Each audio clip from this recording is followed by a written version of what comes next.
Let's chat about everything I made during the month of July.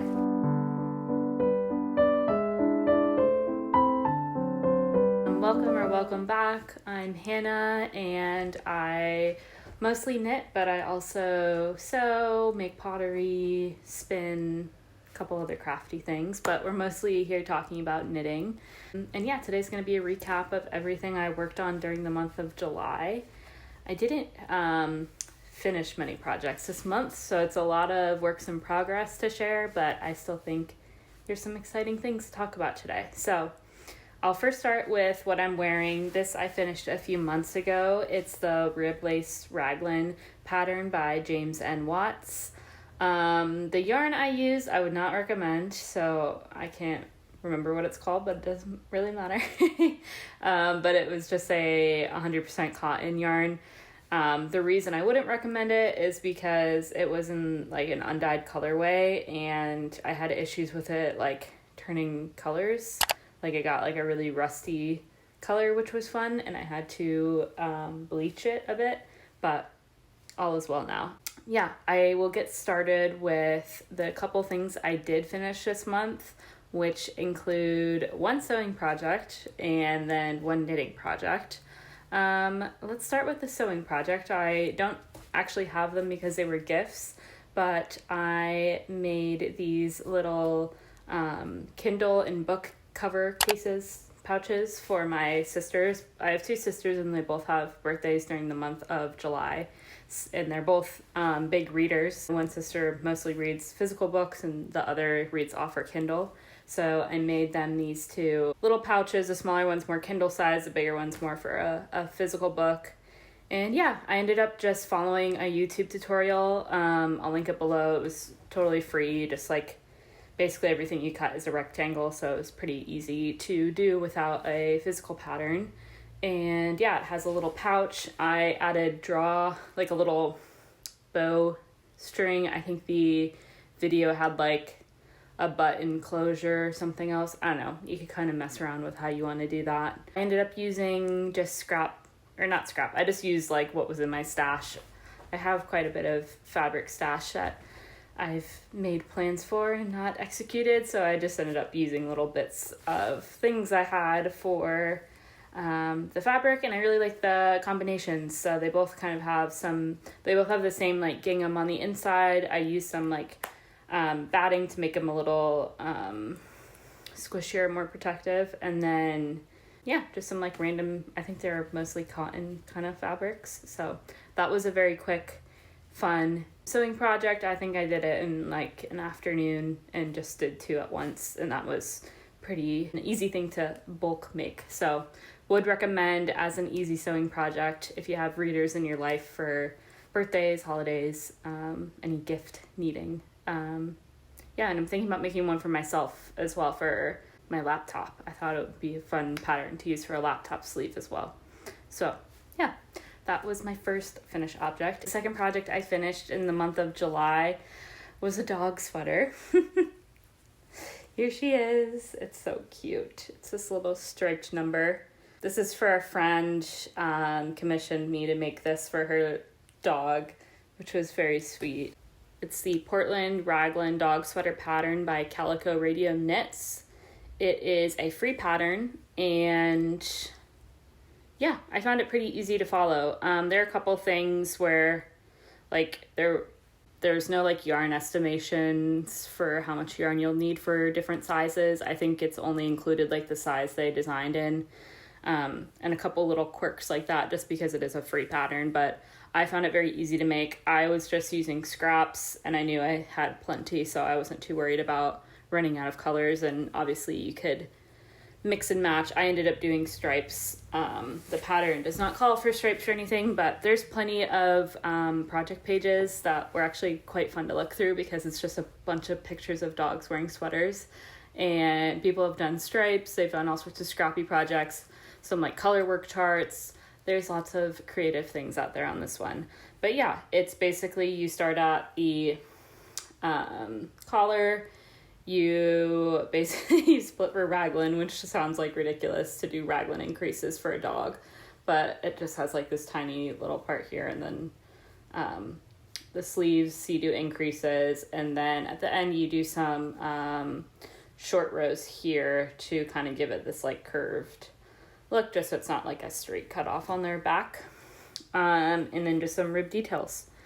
And yeah, I ended up using scrap leftover yarn I had from sweaters I made for my nieces last Christmas, and that was Cascade Sarasota, which is a machine washable, I think it's a cotton acrylic blend, which I find is a great yarn for kids, babies, dogs, anything that needs to be like easily washable. And my friend I was making this for like the color palette, so that worked out nicely. And yeah, I thought I had a lot of fun with this. So it was a pretty quick knit. Of course, it's kind of teeny tiny. I just finished it in probably a week or so, and it is a little small, but almost fits my dog. I might make her one and just size up.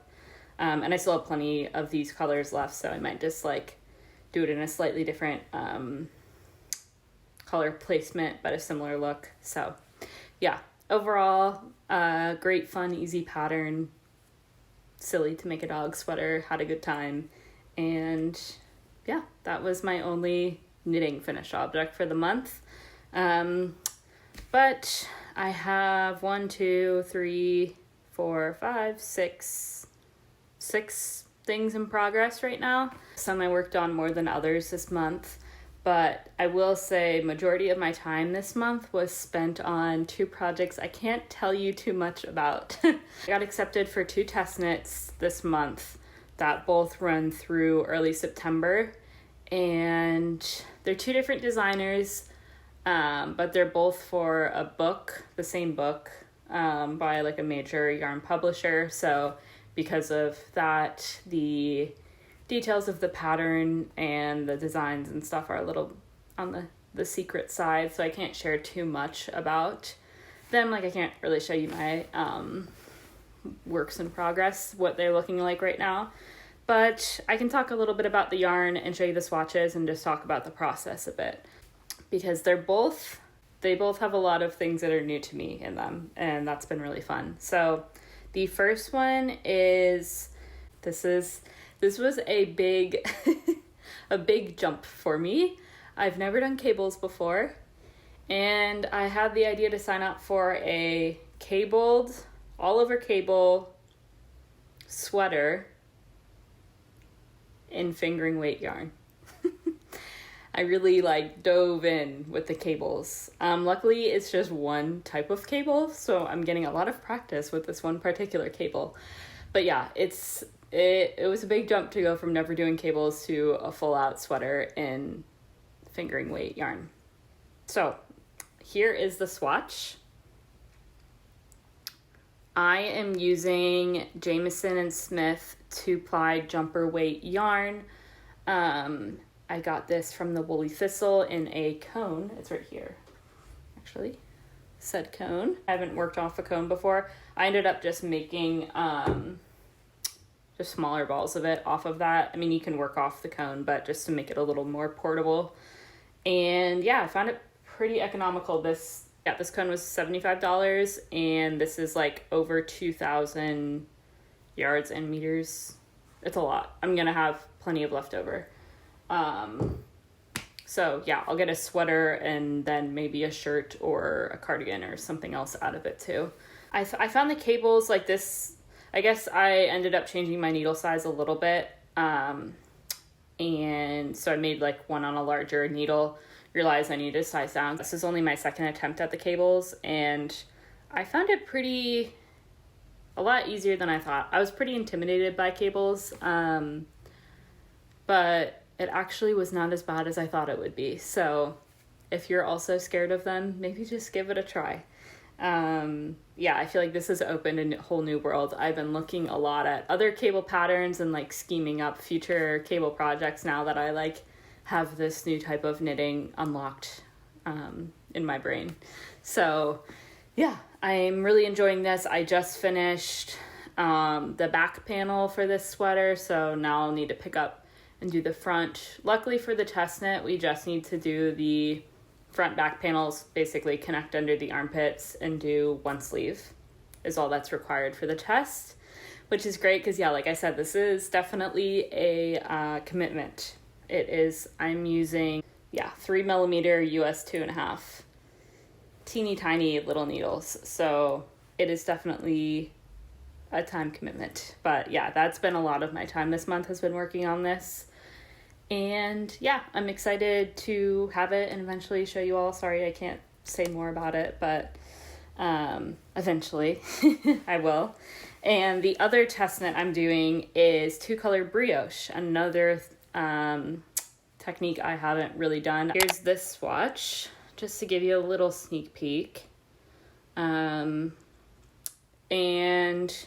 yeah, I ended up being able to use some stash yarn for this, which was great. This contrast color, the more orangey reddish rust color, is something I had in stash. They're both Cascade 220. And then I just bought the brown to go with said rust color. And yeah, that one's also been fun. I've never done 2-color brioche. I feel like that's a whole nother world too to unlock. I feel like that would be a very fun stitch pattern, especially for hand spun yarn, and just a fun way to play with color, having the 2-color brioche. So yeah, I've been enjoying this one as well. This one's time consuming in its own way. I feel like with brioche, it's the stitches themselves aren't that complicated, but you do have to be paying attention as to whether you're using the main color, the contrast color, and whether you're on the right side or the wrong side are all different. So it's just a little bit more brain power, but I've been enjoying it. So yeah, those are my 2 secret test knits I've been working on. So yeah, honestly, that's been majority of my July, and I've been having fun with learning new things with those 2 projects. Wish I could share more, but for now, that's all I can say. Okay, but I do have 4 other things that I've worked on to some extent this month. So I am finally using my Briggs & Little Heritage yarn. I bought this a few months ago, if you were around for the saga where I completely felted a cobalt blue sweater that I made, which was very devastating. And to cope, I immediately bought more royal blue, cobalt blue yarn and was like, I'll make another sweater. Took me a few months, but I started it this month. So I ended up going for the Lakes pullover. Shocker, I've made a Lakes v-neck, a Lakes pullover. It's been a repeat pattern of mine. Here is the front. I made pretty good progress. I just started it this month. So yeah, that's what I've done so far. So yeah, with this pattern, this is the Lakes pullover by Ozetta. It is a saddle shoulder construction sweater with a crew neck collar, and it's generally a pretty oversized fit, and I ended up being off gauge for this, so I think I have a 16 stitch gauge, and so crunch the numbers. I'm basically making a size small, but it's going to measure to be somewhere between a medium and a large. I was hoping for this to be decently oversized, maybe even a little more than what is recommended. So I think so far I'm getting the desired fit. I just, am knitting off gauge, knitting a smaller size, but it'll actually measure to be larger. So yeah, I'm really enjoying this yarn so far. Yeah, I bought this a few months ago. Like I said, it is a 100% Canadian wool, and it's fairly affordable. I think you can get, depending on size and fit, a sweater quantity for around $50, which is pretty good for 100% wool yarn. It's decently rustic. I did basically make a giant swatches with the shoulder saddles, so I just made these and blocked them to see how much it would grow with blocking. It was a little bit, nothing too crazy, pretty minimal growth, but I will say it feels a lot nicer in the shoulders than it does on the body. It definitely softened up a bit with washing it. I don't mind it, like it's not bothersome to me. I think I have a pretty decent tolerance for it, but for woolly wool. But this, it does have vegetable matter, VM, like little pieces of hay and things like that in it, which I just pick out as I go. I don't really mind it, but that is something you're getting with this yarn if that is bothersome to you. But overall, I'm really liking working with it so far, and I think it'll make a really great winter sweater. Like I said, I've worked this pattern before. I really liked it. I really love the current Lakes pullover I have. I obviously liked it enough to make it again, so yeah, I'm excited to have another one of these. I'm excited to have a blue sweater again. I will do everything in my power not to felt or shrink this one. And yeah, I'm really enjoying this. So that is my blue Lakes pullover. My next project that I started this month is the Sunny Tee. I talked about this pattern in my pattern roundup that I posted recently of just patterns I've been loving recently. And yeah, after talking about it especially, I was like, I really want to cast this on soon. So it's kind of smushed. Oops. Let's not drop stitches here. It's a little smushed up. Let's see if I can unsmush it. This is a top-down, let's see, I think this is the front. It's a top-down Raglan construction t-shirt with sport weight yarn. Here's my progress so far. I'm still doing the Raglan increases. I think I'm about halfway through. Yeah, I'm liking the pattern so far. I wouldn't say it's necessarily a beginner-friendly pattern. It's pretty hands-off as far as like walking you through how to set up the Raglan and like what all of the Raglan stitches are. It took me a minute to be like, oh, this is the shoulders. I don't know. It was like a little, basically, I think this is the first pattern I've worked where the beginning of round marker is one of the shoulder markers, whereas I think most Raglans I've worked before, the beginning of round marker is like halfway in the middle of the back of the shirt or sweater. So it was just a little like getting my brain wrapped around that, but yeah, I really just love the look of this. It's a much like wider Raglan shirt. I don't know, something about the shape of it I'm just really excited about. So yeah, I'm happy to have this going. I will say this project is feeling cold in my hands because I just took it out of the freezer because I'm afraid this yarn might have bugs in it. That sounds a little dramatic, and it is a little dramatic. I think it's okay. But basically, I ordered this yarn from Knit Picks this month, and shortly after ordering, and I think I'd even started the project, I saw some posts on Instagram about how some of the Knit Picks warehouses are having carpet bug outbreaks right now.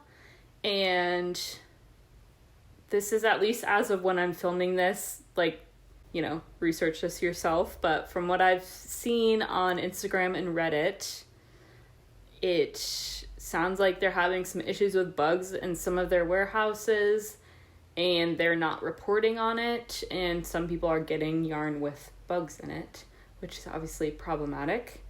This is a cotton yarn though, and that means it shouldn't be a problem because the carpet bugs like wool and animal-based fibers.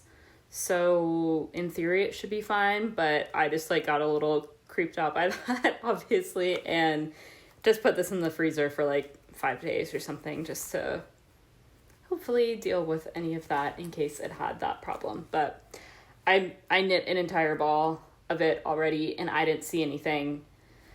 I think it's fine. I hope it's fine. But yeah, I guess maybe look into that if you're considering buying Knit Picks yarn, or if you've recently bought Knit Picks yarn. I think this has been going on for some time from what I've read. But anyways, This this is the Knit Picks Salvage Sport Weight yarn. It is in the color Less is More. I do really love this yarn. It has a slight speckle to it, and it's kind of this off-white, grayish, creamy kind of color. It kind of looks different in different lights.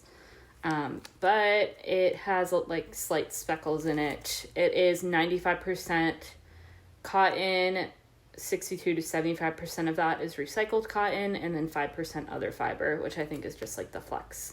Other than the bug snafu, I am liking the pattern. I'm liking how the yarn's working out, and I think this will be a good end of summer project. I think it'll also just be like easy to layer and wear into the fall as it gets colder. So yeah, that is my sunny tee. This is the Mixed Rib Cami by Florence Miller.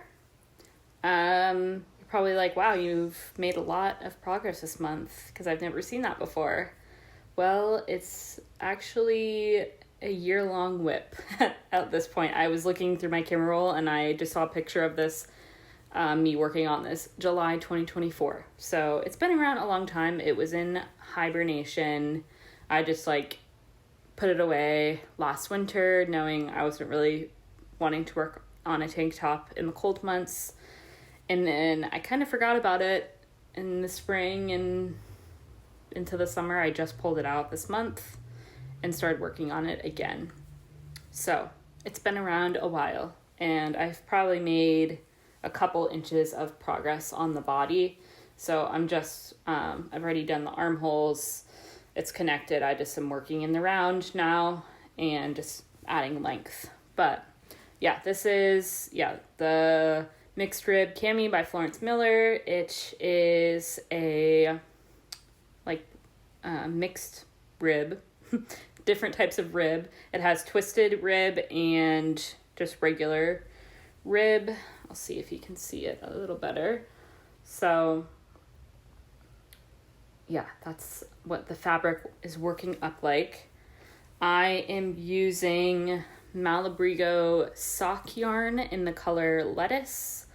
I got this over a year ago now. And this is all I have left. So this is my second ball.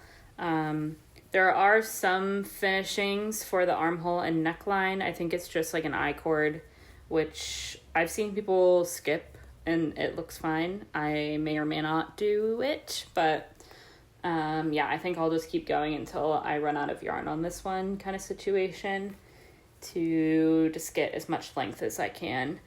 This is a negative ease top, which I think if I were to start a tank top or a shirt today, I probably wouldn't pick out. And I had a little bit of like back and forth thinking about whether I should keep going with this or just stop and, I don't know, potentially use yarn for something else, or I don't know. I don't love wearing like tight tank tops in particular, so I was not convinced of how much I would actually wear this. I did try it on recently and I liked it better than I thought I would, so that's kind of motivated me to keep going on it. I just don't know if I would have picked out this pattern for myself if I were starting today. I think it's a beautiful pattern. It's just I don't wear tight tank tops very often, so more just like a style preference than anything else. But yeah, I think it could be fun to layer as well, wear under a cardigan or something like that in the fall. I do love this color of yarn. I've worked with this colorway before with Malabrigo in a sweater I made like 2 years ago now. I do like want it to be done. Like I feel like it's been sitting around for so long. But I would say it's lower priority, and even now I was like, oh, I'll finish it so I can wear it during, summer 2025, but now we're in like the second half of summer now and I still have a lot of work to do, so I'm kind of losing motivation on that front again. But yeah, I think if I have it, I will wear it on occasion. I don't think it'll be my most worn knit, but I do think it'll be something I will wear. But yeah, just getting there. And obviously it is on sock yarn, so it is teeny tiny needles. These are, I'm using 2.5 millimeter needles. So yeah, it's a lot of work. But yeah, if you're into tight fitting tank tops, it's a great pattern. I really enjoyed working on it. It's fun to work on. It's easy to memorize a pattern, but it's interesting enough that it's like keeps you engaged without having to think about it too much. So yes, that's my mixed rib cami. Okay, last but not least, another tank top. This is my Cumulus tank by Petite Knit. This one, I only did I-cord stuff this month, but at least I got some progress. So this is let me try to hold it up in a way that makes sense, a top-down tank top pattern that has V-neck. It's the same on the front and back, and then it has I-cord little straps and edging along the V's. Oh, and the yarn I'm using, this is Pichinku Tawa yarn in the color Malibu, and it is a merino and silk blend yarn. Yeah, I have this is how much I have left. I figured I should do the I-cord details and stuff, and then I'll just connect back on the body and keep working until it's as long as I want, or I run out of yarn or whatever. So I didn't work on this too much this month because I'm making myself do the I-cord details before continuing to work on the body. And I got a little burnt out on I-cord edges because I made a cardigan that I finished in June that had a ton of applied I-cord. And so this was like, I feel like I needed a mental break from applied I-cord, and then I got busy with other projects and whatever. But I did do the front edge I-cord this month, and I did the like little front half of the straps. So now all I have to do is this V-neck I-cord and the second half of the straps, and then you connect them together to have an actual strap. Yeah, similar to my mixed rib cami, I'm not the most motivated to work on a tank top anymore. It's so hard to like knit for the season. Like you want to work on a tank top during the summer, but if it takes 2 months, by the time it's done, then like it's starting to get into fall. So it's like the timing of it all can get tough. This one I started in May. I think I'm just, a little hung up on finishing the I-cord, but then once I do, maybe I should just knock it out and like watch a movie and just finish the I-cord or something, because then it'll just be stockinette in the round for basically the rest of the project, just working on the body, which I am always motivated to do stockinette in the round. That's my favorite form of knitting. So yeah, a little, not so much progress, a little baby amount of progress on this one this month, but yeah, I think it will be a good, like, just easy tank top to wear. It is a pretty summery color though, so I feel like maybe I could, if I get it finished, get some wear out of it in like September, up through September, and then next, spring and summer I can wear it. But yeah, that's my Cumulus top. I always get confused on what it's called. It's a Cumulus top, right? Yeah, Cumulus top, not the, there's a Cumulus T and a Cumulus, I want to call it the Cumulus tank. Like it's a tank top, but anyways. Okay, I think that's everything I worked on this month. I did a little bit here, a little bit there on a number of things. As for acquisitions, there were so many, I made a separate video. If you have not seen my last video I posted, was basically a giant haul. I made some orders, including the yarn I got for these test knits of new stuff. And then I also found myself at a yarn estate sale this month, which was basically someone's ginormous art studio full of fiber goodness that was all for sale. So I ended up buying some yarn, some fiber. I got a knitting machine, which is really exciting. I also ended up getting a spinning wheel on Craigslist this past month. So yeah, I figured it was too much to put into this video with all the other stuff, so I made a separate video that's already up on my channel if you want to see all the purchases I made. I definitely did a lot of shopping in July, which was a lot of fun. I'm glad I was able to find so much secondhand stuff. I feel like if given the opportunity to have like an estate sale or a good Craigslist find when it comes to fiber stuff, I like to take those opportunities. So yeah, lots of good deals were made. If you are knitting or working on a project while watching this, let me know down below. I always love to hear what you all are working on right now. If you want to keep up with me more in real time, I post more frequently over on Instagram at hannahwatts.studio. You can also find the link to my Ravelry in the description below. If you're not already subscribed here, I'd love if you'd hit the subscribe button and stick around for future videos. And yeah, I hope you have a wonderful rest of your day or night, and I will see you next time. Bye.